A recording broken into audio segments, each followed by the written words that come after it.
नमस्कार, आदाब, सत श्री अकाल। मैं हूं आफरीन ज़ारा और आप देख रहे हैं सन ऑफ बंगाल न्यूज, आवाज बंगाल की। आज की खास खबर, रानीगंज टाउन टीएमसी की तरफ से विजया विलन। जाति भेदभाव से राजनीति नहीं चलने देगी टीएमसी। सामने है 2026 का इलेक्शन, टीएमसी फिर से करेगी बंगाल पर राज। अगर नाराज है जनता, टीएमसी करेगी नाराजगी को दूर। जी हां, बढ़ते हैं खबरें की ओर। रानीगंज शहर तृणमूल कांग्रेस की तरफ से आज रानीगंज के लक्ष्मी वाटिका भवन में विजय सम्मेलन का आयोजन किया गया। यहां पर रानीगंज शहर तृणमूल कांग्रेस के अध्यक्ष पार्षद ज्योति सिंह के नेतृत्व में इसका आयोजन किया गया था। यहां संगठन के उपाध्यक्ष बापी चक्रवर्ती भी विशेष रूप से उपस्थित थे। इसके अलावा यहां पश्चिम बर्धमान जिला टीएमसी अध्यक्ष नरेंद्र नाथ चक्रवर्ती, रानीगंज के विधायक तापस बैनर्जी, जमुड़िया के विधायक हरिराम सिंह, एमएमआईसी देवेंदु भगत, पार्थ देवासी, शुभो भट्टाचार्य, पार्षद अख्तरी खातून, नेहा साव के अलावा बड़ी संख्या में टीएमसी कार्यकर्ता उपस्थित थे। यहां सबसे पहले पार्षद ज्योति सिंह और बापी चक्रवर्ती के नेतृत्व में सभी आमंत्रित अतिथियों का स्वागत किया गया। उन्होंने उतरिये उड़ाकर फूलों का गुलदस्ता देकर उनको सम्मानित किया गया। इसके उपरांत नरेंद्र नाथ चक्रवर्ती ने खुद टीएमसी के सभी नए और पुराने कार्यकर्ताओं को मंच से उतरकर सम्मानित किया। कार्यक्रम की शुरुआत दीप प्रज्वलित करके की गई। इसके बाद टीएमसी नेताओं ने अपना वक्तव्य रखा। इस दौरान नरेंद्र नाथ चक्रवर्ती ने कहा कि 2026 का चुनाव आने वाला है। ये चुनाव पश्चिम बंगाल के भविष्य के लिए बहुत जरूरी है, क्योंकि आज पश्चिम बंगाल में एक ऐसी शक्ति सत्ता में आने का प्रयास कर रही है जो अगर सत्ता में आ गई तो पश्चिम बंगाल की गंगा जमनी तहसीब को खतरा हो सकता है। उन्होंने कहा कि राज्य के मुख्यमंत्री ममता बनर्जी ने जिस तरह से सभी संप्रदाय के लोगों को एक साथ रखते हुए राज्य का विकास किया है, तकरीबन 100 के आसपास जन कल्याणकारी परियोजना शुरू की है, जिससे समाज के सभी वर्गों को फायदा पहुंच रहा है। ये सब कुछ खतरे में आ जाएगा अगर राज्य की जनता ने आने वाले विधानसभा चुनाव में गलत फैसला लिया। उन्होंने मौके पर उपस्थित टीएमसी के सभी कार्यकर्ताओं को कहा कि वो 2026 के विधानसभा चुनाव को देखते हुए जी तोड़ मेहनत करें, ताकि रानीगंज में एक बार फिर टीएमसी को भारी जीत हासिल हो। নেতৃত্বগণ এখান থেকে জাতিভেদের রাজনীতিকে সরাসরি প্রত্যাখ্যান করলেন আজকের এই বিজয় সম্মেলনের মঞ্চ থেকে। কি বলবেন আজকে বিজয় সম্মেলনের মাধ্যমে রানীগঞ্জ শহরবাসীকে এবং যারা নবনিযুক্ত পদে জয়েন করেন, কি কি ক্রাইটেরিয়া রাখছেন, এজেন্ডা কি ধরে আগে বাড়বেন এবং কিভাবে রুট ব্রিজ তৈরি করতে চলেছেন?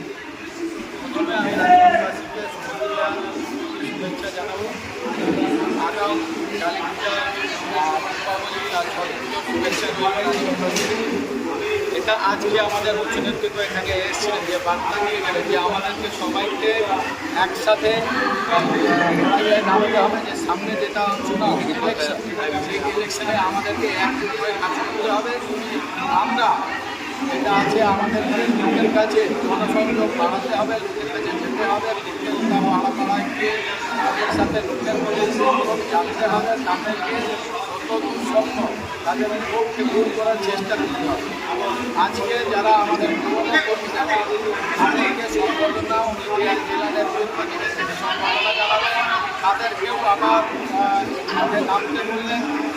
আগামী যে আমাদের কর্মসূচিগুলোতে আমরা সবাই একজোট হয়ে নামব, আমরা নিজেদেরকে পরাস্ত করব এই আশায় বিশ্বাস রেখে जो आदमी साथ में लगे चलेंगे हमारे तरफ कोशिश करेंगे तो सब कोई हमारे साथ आए और हम लोग सबको साथ में लेकर যারা আমরা ক্ষমতার পর আমাদের বয়স অনুপাতে আমরা দল করছি। যখন ক্ষমতা ছিল না কেউ দল 15 বছর ছিল, 16 বছর ছিল, তখন সে দল করতে আমি স্কুলে পড়ে 10-11 পড়ে, তুমি মতো 11 পড়ে, তখন দল করার সুযোগ ছিল না। এবং তারা ক্ষমতা এবং বয়সের সঙ্গে সঙ্গে তারা দলটা এসছে। তাদেরকে যদি জানানো না হয় তুমি যেখানে এসছো আজকে, সেটা এই লোকটা যদি সেদিন থাকতো তুমি সেদিন আসতে পারতো না। তার অবদানকে আমরা অস্বীকার করছি। অতদিন আর রানীগঞ্জের জন্য কাজ করেছে, এই স্বামীর মতো ছিল, রঞ্জিত রায়, তরিত ঠাকুর, অলোক, আমাদের কাঞ্চন, অলোক কাঞ্চন আমাদের ছেড়ে চলে গেছে। তাদেরকে যদি সামনে না নেই, যারা বসে গেছে তাদেরকে সামনে এই নবপ্রজন্মকে যদি না দেয়, তাহলে বুঝতে পারবো ভাবে বড়া বানায় পেয়ে গেল। তো মানে বাসে তো একে 25 বার আগে যারা হতে হয়েছে 55 বারতে ঢিল পড়েছে। আমরা এসেছি অলকের ইলেকশন লুটপাট হয়েছে, আমরা এসেছি 2 ভোটে অলক জিতেছিল, 2 ভোটটা লুটপাট হয়েছে। তো ন্যাচারালি আমরা সেইটা বলার জন্য যে ভাই বর্তমান তার অতীতকে বাদ দিয়ে অতীতের স্যাক্রিফাইস জন্য বর্তমানে এস্টাবলিশড হচ্ছে। এই বর্তমানে যে প্রজন্ম আছো তাদেরকে মানো। আমি দুঃখে বললাম একা হিসাবে লোক যদি ঘুরে বেড়ায় সার্টিফিকেট, এটা আমার লজ্জা, আমাদের লজ্জা, এটাকে জানতে হবে। তারা যেন কখনোই ইগনোর না।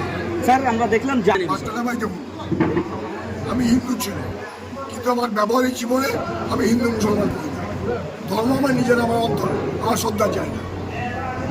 আমাদের প্রত্যেকে দেয় সেই অবস্থা। আমাদের আমরা বাঙালি, বিহারি, ব্রাহ্ম, ক্ষত্র, খ্রিস্টান, বৌদ্ধ, পার্সি, শিখ এগুলো আমরা জীবনে করি না। আমাদের চাপড়ে নেই, আপনি দেখতেও পারেন। আমি যখন মসজিদে ঢুকিতে আমার ইতিবাদে নিয়েই ঢুকি, আমার কিন্তু ওখানে কোনো ইয়ে করতে হবে না। কারণ তারা জানে যে প্রকৃত ধার্মিক হয় সে সত্যিকারের মানুষ হয়। ধর্ম মানুষের বিভেদ শেখায়, ধর্ম মানুষকে চলে, ধর্ম মানুষের মধ্যে বই দিতে হয় না, ধর্ম মানুষের মধ্যে প্রেম সঞ্চার। তার জন্য আমরা সবাইকে গেছি, আর এই বাংলা সবাই, হিন্দু, মুসলমান, শিখ, ইসাই, বাঙালি, বিহারি, বৌদ্ধ, জৈন, খ্রিস্টান সবারই বাংলা। স্যার নবনিযুক্ত প্রতিনিধি সব মানুষের কাজ করতে হবে, সবাইকে নিয়ে মিনিমাম চলার চেষ্টা করতে হবে। এবং সবাইকে নিয়ে চলা যায় না, এটা আমার চেষ্টা যাই না। 5 বার ডাকবো, 6 বার ডাকবো, 10 বার, ঠিক আছে, কিন্তু আমার চেষ্টা যেমন চাইছে। থেকে নবীনদেরকে বরণ করে নিলেন আপনি নিজের হাতে, ব্যবস্থাপনা কিরকম, কি উদ্দেশ্যে এবং কি মানে মেসেজ বার্তা দেবেন? বাংলার মাননীয় মুখ্যমন্ত্রী মমতা বন্দ্যোপাধ্যায় বাংলার সমস্ত মানুষকে বিজয় সম্মেলনের শুভেচ্ছা জানিয়েছেন। আমরাও দিদির দূত হয়ে প্রতিটি ব্লকে ব্লকে সাধারণ মানুষের সঙ্গে নিয়ে, দলীয় কর্মীদের সঙ্গে নিয়ে বিজয় সম্মেলন করছি। এটা ধরতে পারেন এক ধরনের জনসংযোগ। আমরা মানুষের মধ্যে আমরা বেরিয়ে পড়েছি, আমরা মানুষের সঙ্গে আছি। রুট ব্রিজ তৈরি করার যে মানে প্রয়াস, প্রচেষ্টা, মানে দলীয় মানে মমতা ব্যানার্জির হাতকে শক্ত করার জন্য যে প্রচেষ্টা, মানে বুথ স্তর থেকে কি রকমের সিদ্ধান্ত নেবেন মানে আপনাদের দলীয় কর্মী যারা পদে বিভিন্ন নতুন? আমরা তো কাজ শুরু করে দিয়েছি এবং রানিগঞ্জেও আমরা অনেকটা সফল। রানিগঞ্জের প্রচুর ইয়ং ছেলে এগিয়ে এসছে। ইতিমধ্যে রানিগঞ্জের 740 জন ডিজিটাল যোদ্ধাতে জয়েন করেছে। এটা খুব ভালো লক্ষণ। এবং শুধু তাই নয়, এর মধ্যে কিন্তু মারওয়াড়ি ছেলে প্রচুর জয়েন করেছে। আমরা খুব আশাবাদী আগামী দিনে রানিগঞ্জ কিন্তু তৃণমূলের দুর্গ হয়ে দাঁড়াবে। আমাদের রানিগঞ্জ শহর তৃণমূল কংগ্রেসের পক্ষ থেকে যে বিজয় সম্মেলন অনুষ্ঠান ছিল, আমাদের প্রত্যেক ওয়ার্ড থেকে আগত সিনিয়র জুনিয়র সমবেত মিলে ছাত্র, যুব, মহিলা এবং পুরনো নতুন যৌথ নেতৃত্ব মিলে এই বিজয়া সম্মেলনটাকে সাকসেসফুল করেছে। আমরা রানিগঞ্জ শহর তৃণমূল কংগ্রেসের পক্ষ থেকে সভাপতি এবং সহসভাপতির তরফ থেকে প্রথমে আমি ধন্যবাদ জ্ঞাপন করছি। আগামী দিন আমরা ঠিক করেছি যে আমরা পার্টি অফিসে না বসে আমরা ওয়ার্ডে ওয়ার্ডে, বুথে বুথে আগামী যে 26-এর লড়াই আমরা প্রত্যেক বুথে যেয়ে পড়ে মানুষদের সাথে সমবেতভাবে আমরা মিলিত হব এবং মমতা ব্যানার্জির যে উন্নয়নমূলক প্রকল্প, এই প্রকল্পগুলোকে আরও যেন বাস্তবে রূপায়িত হয় এবং রূপদান করার জন্য সাধারণ মানুষের কাছে আমাদের যদি কোনো ভুল ত্রুটি হয়ে থাকে, দরকার হলে আমরা ক্ষমা চেয়ে নেব, দরকার হলে আমরা হাতে পায়ে ধরবো। তবু আগামী দিনে আমরা নতুন পুরনো সমবেত হয়ে সকলে একত্রিত হয়ে, এই যে সোমেন্দার মতো লোক, এই যে সন্তোষের মতো লোক, সবাই মিলে আমরা নতুন পুরনো একত্রিত হয়ে আমরা আগামী বিধানসভার ভোটে আমরা লড়াইয়ে নামব। আর আমরা কথা দিচ্ছি আগামী যে 2026-এর লড়াই, আমরা 11টা ওয়ার্ড থেকে আমাদের তৃণমূল কংগ্রেসের যে কোনো লোক প্রার্থী হোক না কেন, আমরা 11টা ওয়ার্ড থেকে বিপুল ভোটে আমরা লিড দিয়ে সেই প্রার্থীকে আমরা জয়লাভ করব। আপনার নাম বলুন। Bapi Chakraborty vice president Raniganj. Son of Bengal के माध्यम से हर खबर आप तक सबसे पहले पहुंचाई जाती है। सन ऑफ बंगाल जहां यूट्यूब, फेसबुक और वेबसाइट हर जगह पे है। हमारे यूट्यूब पे आप देखिए सन ऑफ बंगाल की खबरें। इसके अलावा सब्सक्राइब कीजिए, फेसबुक पे जाइए, फेसबुक पेज को फॉलो कीजिए। इसके अलावा हमारे वेबसाइट पर भी जाकर आप देख सकते हैं हर तरह की खबरें सबसे पहले। जी हाँ, हमारा वेबसाइट है www.sonofbengal.in। धन्यवाद।